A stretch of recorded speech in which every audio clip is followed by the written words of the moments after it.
새만금 동서도로 관할권에 대한 정부의 공식 발표가 임박한 가운데 중앙분쟁조정위의 수변도시 관할권에 대한 심의가 시작됐습니다. 오늘 열린 중분위 첫 회의에서 군산과 김제는 물론 부안까지 가세해 자신의 관할권으로 인정돼야 한다고 강력 주장했습니다. 이들 세 개 시군의 관할권 다툼이 갈수록 확산될 것으로 보입니다. 모형숙 기자입니다. 지난 2020년 11월 개통된 새만금 동서도로, 군산과 김제가 2년 가까이 다퉈온 동서도로에 대해 행안부 중분위가 행정구역을 결정하고 조만간 공식 발표할 것으로 예상됩니다. 중분위가 어떤 결론을 내더라도 관할권은 반발하는 자치단체 제소로 결국 대법원에서 최종 결정될 것으로 보입니다.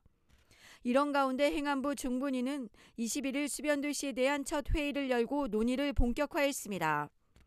조정 절차를 시작한 수변도시는 군산과 김제에 이어 부안까지 다툼의 가세에 앞으로 갈등이 번질 것으로 보입니다.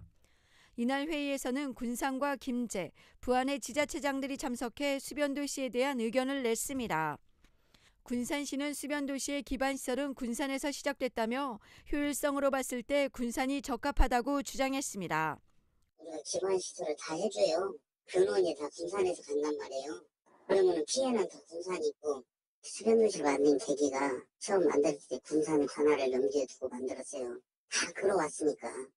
반면 김제시는 이후 방주제에 대한 대법원 판례를 들어 해상 접근성을 설명하고 부안군은 지난 30년 동안 묵묵히 희생을 감내해온 부분을 강조했습니다.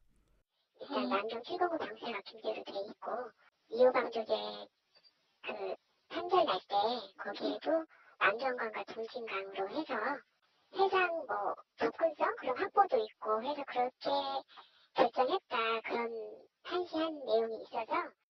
한편 2016년 공사 끝난 신항만 방파제 관할권 조정은 내년 개항에 임박해 결정될 것으로 전망됩니다.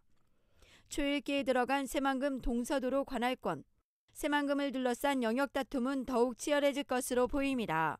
KCN 모형숙입니다.